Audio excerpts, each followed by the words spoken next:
that thing? It's a squirrel. Are those deadly? No, no one's ever died of a squirrel before. Not yet. The key to a good life is living with as much fear as possible. People who go after their dreams and take chances are irresponsible nut jobs putting us all at risk.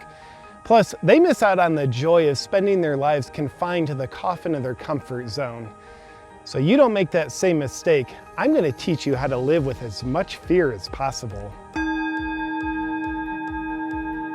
You're at risk of dying. Know that the minute you're born, you're at risk of dying. So instead of enjoying the preciousness of the adventure that is your life, build a wall of protection around you. Just be sure not to notice how the wall that protects you imprisons you. Because for you, the purpose of being alive isn't to live your life, it's to protect your life. No, I'm not getting close to you because you might leave me one day. Always choose a feeling of safety over a feeling of aliveness. Instead of asking the person out, taking the adventure, leaving the job you hate, or doing the thing you've never done before, avoid those dangers so you can keep the pacifier of safety in your mouth, because that feels better. You should start that as a business. Not a chance. I'd rather work the job I hate because it makes me feel safe. Find the danger in everything. Instead of experiencing connection, expansion, and playfulness, use your inner wisdom to find the danger in everything around you. Like right now, I'm acutely aware this tree might fall on me, that dog might attack me, the sun's giving me cancer, the air is probably polluted, snakes are definitely gonna bite me, and I might die of an aneurysm any minute now.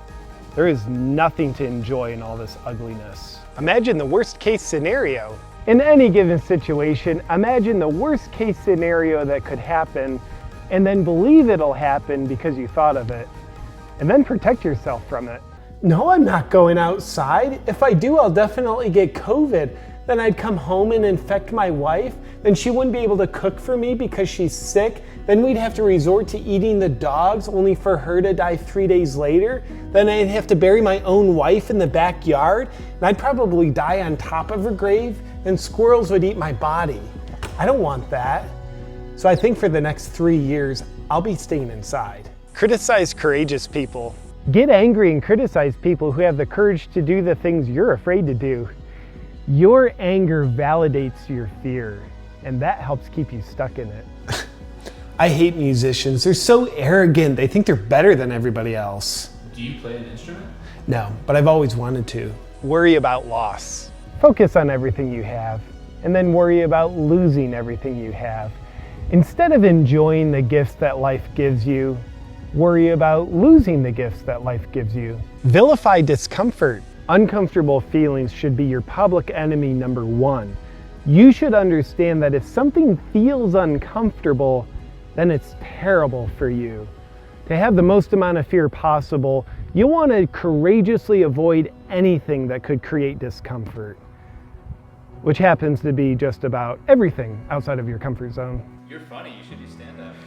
No way. People I don't know might not think I'm funny. That'd be way too much to handle. I'd rather just watch other people do stand-up. It's more fulfilling that way. You've now got the ingredients to live with the most amount of fear possible so you can live your best life. Enjoy the freedom that comes from the constriction of fear as you stay safe in the coffin of your comfort zone. Stay in there. Wait before you abandon me! I want to thank Element Recharge for sponsoring this video.